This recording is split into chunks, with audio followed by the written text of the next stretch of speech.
Have you ever wanted to be a time wizard in a Naruto Roblox game? Well, look no further. Strange has just entered the game and it is absolutely broken. And I'm not talking about like a simple broken. You're like, no, like, oh, you know, Van Helsing's release was pretty broken. It had a bunch of iframes. I'm talking actual broken. Now, I'm just going to give you a slight overview over the Bloodline itself. You're basically a wizard that shoots giant lasers that either sap the stamina out of people, block break them and does tons of damage, or stuns them for longer than it took the Titanic to sink. Not to mention the fact that you can heal back all of your HP just by using a single ability and having them damage you afterwards. Or you could just use an instantaneous iframe that basically says you're not allowed to leave and just keep them inside of a bubble as you continue to pummel and combo them. And also, did I mention that it was on your weapon spec?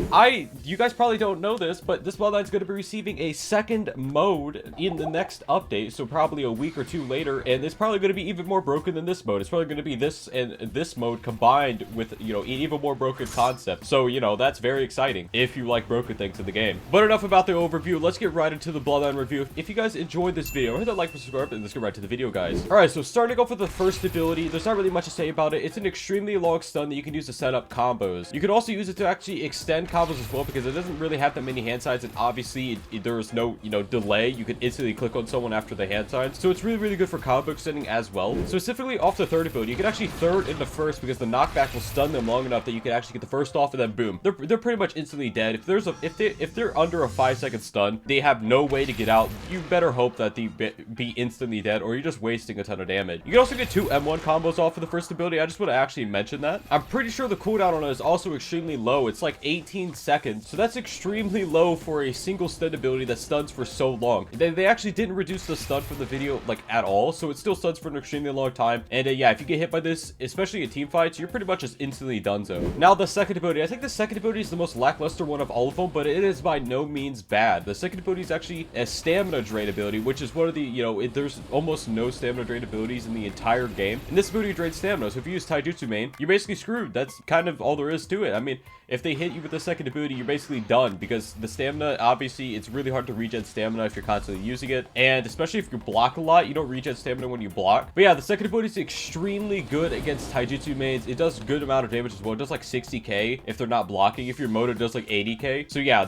it does a lot of damage. It drains stamina. It's a pretty good ranged move. It has almost no startup to it. Now, the third ability is by far one of the most annoying abilities that it has, not because it does tons of damage, but because it is a block breaker. Imagine Mecha First if it did like 40,000 more damage. No, maybe not 40,000. Actually, wait, yeah. No, yeah, seriously, 40,000 more damage. Combined with the fact that it actually, you know, attacks more than Mecha missiles, so it actually can break stronger block even if you don't hit all the missiles. You can actually aim it at different people at the same time, so you can break block in team fights. You could be extremely annoying as well, because the knockback does actually stun off the third ability. So the third ability is it's basically just a ranged block breaker that does tons of damage with almost no startup time, and also has very low hand sign. So it's very comparable to Mech Spirit First, but it does more damage than it. Now, onto the mode. The mode stats are actually a little bit underwhelming. I think this is actually the worst part of the entire Bloodline. The mode stats are pretty terrible, which actually kind of balances out the abilities a little bit, but not enough. The abilities are still pretty insane. It has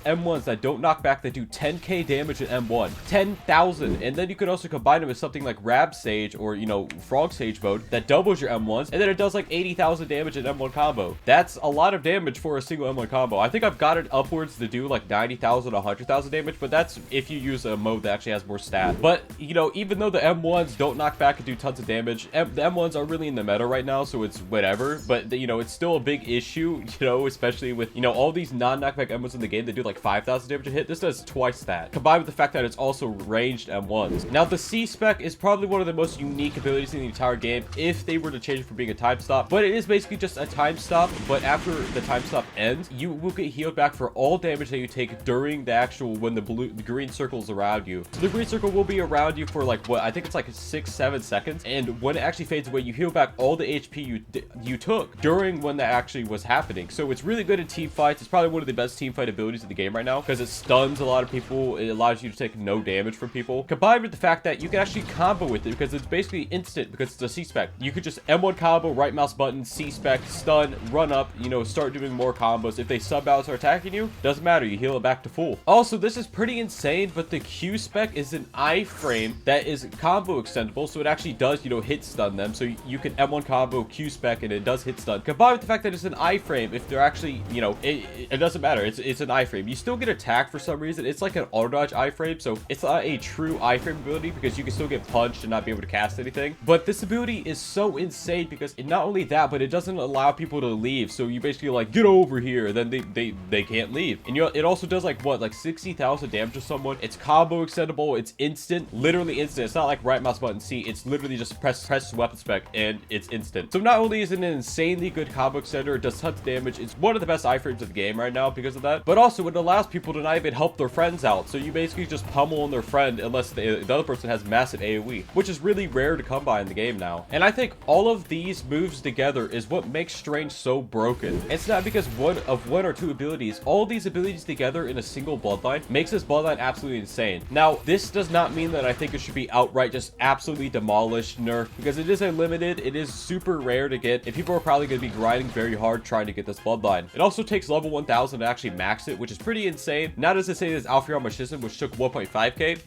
That's too much. That's all I'm going to say about that. But 1000 still takes a very long time to max, and people will be grinding hard for this. So I don't think that, you know, nerfing it to be absolute garbage is the way to do this. I think there are very subtle nerfs that can be done to actually fix this bloodline that will not impact the bloodline whatsoever. It'll feel the exact same. It'll do the same things, but it just won't be as broken. You know, things such as like reducing the M1 damage by like, you know, 2,000 or 3,000, making the Q spec do a little bit less damage, making all of the abilities overall do a little bit less damage would probably be great. And then the first ability, why is it 5 seconds? You know what I mean? Like, I feel like there's some nerfs that you can do this bloodline without making it outright garbage. But you know, something that I've noticed about Rel is that when someone wants something nerfed, they will kind of over nerf it because it's very hard to judge how much someone wants nerfed. But like, I feel like nerfing something a lot is just not the way to go, and especially true for this bloodline. Even though this bloodline is right now currently the absolute best bloodline in the game by itself, there are still better bloodline abilities than what Strange has. This is Strange altogether has all these broken abilities that form really well together. You could combo with Strange.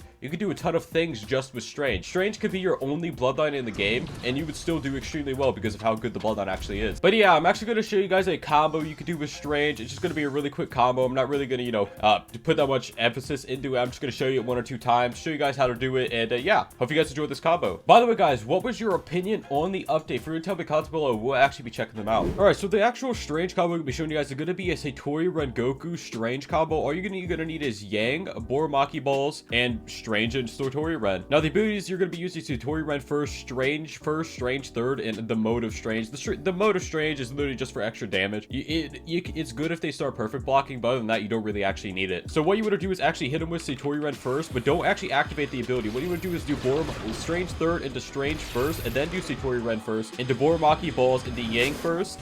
And then after Yang first, this is when the mode actually comes in handy because you want to hit him with the weapon spec, boom, full combo, throwable, C spec, so they actually get stunned. And yeah, I just want to remind you guys that he was actually in one of the highest HP modes of the game, and he is actually dead. I didn't even get the final M1 combo off. I didn't use any other abilities. It's honestly a really good burst combo. There's a few points in it where they could perfect block out of it, but it's not really a big deal because you always have the Strange mode to just back you up and be able to restart the combo afterwards. Anyways, guys, that's it for this video. If you guys enjoyed this video, guys, bye bye.